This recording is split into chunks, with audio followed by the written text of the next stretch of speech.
Okay, and what's going on, everybody? My name is Jaguar, and today guys we have a tutorial about SQL. So if you are wondering guys, what is the syntax of an SQL? So there are a bunch of SQL syntax guys, no, or SQL statements. For example, I have here the select all from customers. This is an example of SQL statement. All right. So if you are wondering guys, no, na may semicolon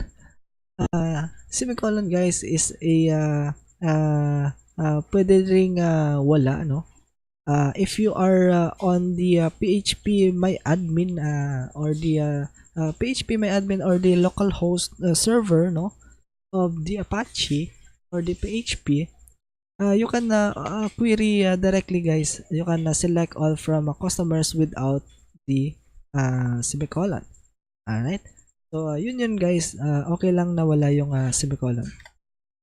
Alright, and some of the most important SQL commands guys, or the SQL statement or command is most of the time guys na ginagamit is this, the select, the update, and there's a bunch guys, no, but this is the most common na ginagamit, no, sa ating mga programs. And and also guys, we have the create database. We also have to alter our database. This is the most common guys, no. So yung iba hindi na natin na gagamit, but this is the I think the top 10 or the top whatever, no. This is the top na ginagamit natin sa ating mga programs. And we have also to drop our table guys, no. If you can look back, baka nakagamit na kayo ng drop table, no? So we can also create an index guys, right? We can also drop an index. Alright, so first guys, ang common na ginagamit is the select statement or the select command, no. So select command guys is to extract data from a database, no. And the second one guys is the update. So as the word itself guys, updates the data inside the database. All right, so delete guys, it can delete the data from the database. Insert into, meaning we can insert the data into our table, ano. So insert new data into a database. All right, so create database guys, we can create a new database. So like for example, we can create the database called customers. We can create the database called users.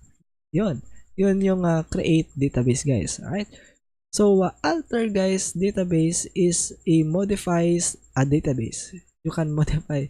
So lahat ng ginagawa mo inside your database is meaning nun is na-alter yung mga database, no. Hindi nyo man nakikita, but on the back end of every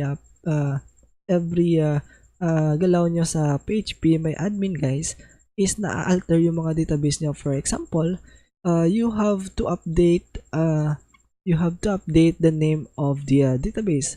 So you can on the back end guys is na-alter yung database, no, kasi in-update nyo yung pangalan ng database. Alright, so that drop table guys basically is the delete all the table, no. So you can delete all the table. Alright, so that's it guys. And the create index guys is create index. For example guys, is index guys is parang collection of data, no, na if mag-search ka is madali mong mahahanap yung hinahanap mo through an index. Alright? So this is the search key, guys. If you are creating an search engine, this is a very helpful, no? The index. Alright? And also we can drop an index. That's it, guys. And i-try nyo rin, guys, sa inyong mga computers, and you can play with these SQL commands. And don't forget, guys, to hit like and subscribe for more videos. And once again, guys, my name is Jaguar, and we'll see you again on the next video.